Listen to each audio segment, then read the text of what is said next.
हिम्मत है तो चर्चा करो, ये नारे राज्यसभा में लगाए जा रहे थे, वो भी बीजेपी के सदस्यों द्वारा। क्योंकि नोटबंदी को 1 महीने हो गए और सदन शुरू हुए भी 20 दिन से ज्यादा हो गए, लेकिन सदन चल नहीं रही है। इस मामले को लेकर संसद में गतिरोध जारी है। बुधवार को भी संसद में हंगामेदार शुरुआत हुई। कांग्रेस के सदस्यों ने जहां मोदी सरकार के नोटबंदी के फैसले का विरोध किया, वहीं राज्यसभा में बीजेपी के सांसदों ने भी नारेबाजी की। बीजेपी के सदस्यों ने नारा लगाया कि हिम्मत हो तो चर्चा करो। कांग्रेस की ओर से गुलाम नबी आजाद ने फिर से अपनी बातों को दोहराया। नोटबंदी पर ये बातें कई बार गुलाम नबी आजाद कर चुके हैं। मैं ये पूछ रहा था कि ये 84 लोगों की जो जान चली गई, जिसमें औरत, मर्द, बूढ़े, बच्चे हैं, अलग अलग कारणों की वजह से, क्योंकि उन पर इस पॉलिसी, इस नीति की वजह से सरकार की जो बगैर सोचे समझे, बगैर पैसा का इंतजाम किए, बगैर बैंकों में उसका इंतजाम किए हुए गए, बगैर एटीएम में उसका इंतजाम किए हुए, और हिंदुस्तान के कितने गांवों में, कितने देहातों में एटीएम है, उसका ध्यान न रखते हुए ये इतनी बड़ी स्कीम लाई, जिसके चलते आज इतने दर्जनों लोगों को अपनी जान खुद लेना पड़ी। तो मेरा सवाल यह था कि इसके लिए जिम्मेदार कौन? इसके लिए भी तो कोई जिम्मेदार इस सदन को ठहराना चाहिए। वो हमारी उनको पहला मेरा सुप्रिया जी सर पहला मेरा सवाल ये था। दूसरा मेरा सवाल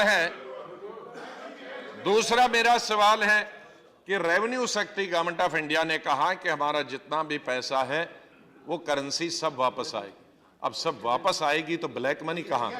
फिर ब्लैक मनी क्या? फिर किसके पीछे आप इस पूरे हिंदुस्तान को आपने लाइन में खड़े करके रखा? फिर क्यों ये इतनी जानें चली गई? क्योंकि ये फिर करोड़ों लोगों को इतनी तकलीफ में, और इतने लाखों लोग अपनी नौकरी से, रोजगार से वंचित क्यों रह गए? आज लोग धड़ाधड़ लाखों की तादाद में रिट्रेंचमेंट हो रहा, लोग निकाल रहे हैं, फैक्ट्रियों से निकाल रहे हैं, एम्प्लॉयमेंट खत्म हो गई। तो अगर ये पैसा सभी वापस आना था तो ये सब तमाशा करने की क्या जरूरत है? सर मेरा तीसरा सवाल है कि रिजर्व बैंक ऑफ इंडिया ने पिछले 10 दिनों से ये फिगर्स देने बंद किए कि कितनी कलेक्शन वापस आ गई। तो इसके पीछे क्या राज है? क्या कुछ छुपाने वाली चीज है जिसको रिजर्व बैंक ऑफ इंडिया नहीं बताना चाहते हैं? इस सदन में बताना चाहिए और हर दिन बताना चाहिए कि कितना पैसा वापस आता है। आफ्टर दिस मिनिस्टर और सर आखिरी सवाल मैं पूछना चाहता हूं, बताना चाहता हूं और पूछना चाहता हूं सरकार से। यहां मिनिस्टर ऑफ स्टेट फाइनेंस ने जवाब दिया है परसों, आज का जवाब है, परसों के जवाब में है। हमारे सुबह राम रेड्डी जी ने सवाल पूछा था, उसमें कहा है कि बैंकों में पूरा पैसा है। अगर बैंकों में पैसा है तो ये लोग आत्महत्या क्यों कर रहे हैं? फिर एटीएम्स में पैसा क्यों नहीं है, क्यों है? फिर ये लाइन में करोड़ों लोग क्यों खड़े हैं? तो इसके लिए ये सरकार बता दे कि ये जो उत्तर उन्होंने दिया है ये गलत है, ये ठीक नहीं है। ओके, फाइनेंस नो, सर मैं सरकार से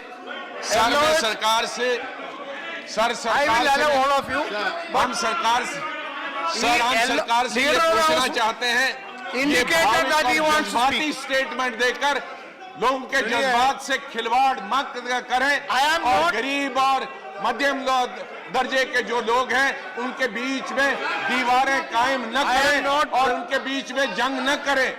ये भावुक लोग हैं, हमारे जज्बाती लोग हमारे देश में हैं, उनके जज्बात से ये सरकार खेल रही है और उनके साथ खिलवाड़ कर रही है। I am not preventing anybody, but I am only saying that LOH has indicated that he wants to speak, so I have to call him. सरकार उसको जरूर इस सदन में पास करेगी, लेकिन उससे पहले सरकार को जवाब होना चाहिए पड़ेगा। इस देश की 30 करोड़ जनता को जवाब देना होगा।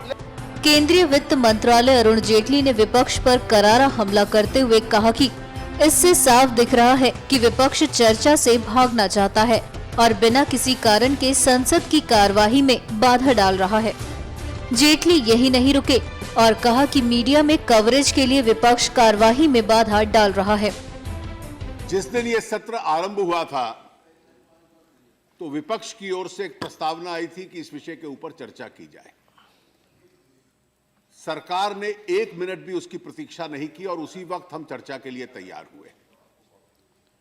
माननीय श्री आनंद शर्मा जी ने चर्चा आरंभ की थी। लगभग हर दल के लोग उस चर्चा में भाग ले चुके हैं, जो एक पूरा दिन और एक आधा दिन, 1.5 दिन चल चुकी है। विषय महत्व का है और क्योंकि महत्व का है इसलिए इस पे चर्चा पूरी होनी चाहिए। जितने विषय आज आजाद साहब ने उठाए हैं वो सारे उस चर्चा के विषय हैं। सर, ये कहा गया कि चर्चा इस नियम में हो, हम राजी हो गए। ये कहा गया प्रधानमंत्री जी क्या चर्चा में भाग लेंगे, सरकार ने कहा निश्चित रूप से प्रधानमंत्री जी चर्चा में भाग लेंगे। वो सदन में भी आते रहे, लेकिन किसी ना किसी बहाने को लेकर रोज उस चर्चा को रोकने का प्रयास ये सारा विपक्ष करता है। और विपक्ष का ये प्रयास रहता है कि 2 मिनट के लिए 0 आवर में विषय उठा दिया जाए, टेलीविजन कवरेज के लिए वो विषय उठे, लेकिन देश की जानकारी के लिए जो विस्तृत चर्चा होनी चाहिए उसकी अनुमति सदन में न दी जाए। इतना ही नहीं, बीजेपी के संसदीय दल की मीटिंग में भी विपक्ष को बेनकाब करने की योजना बनी है।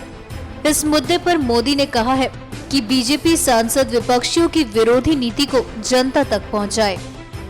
NMF न्यूज की रिपोर्ट।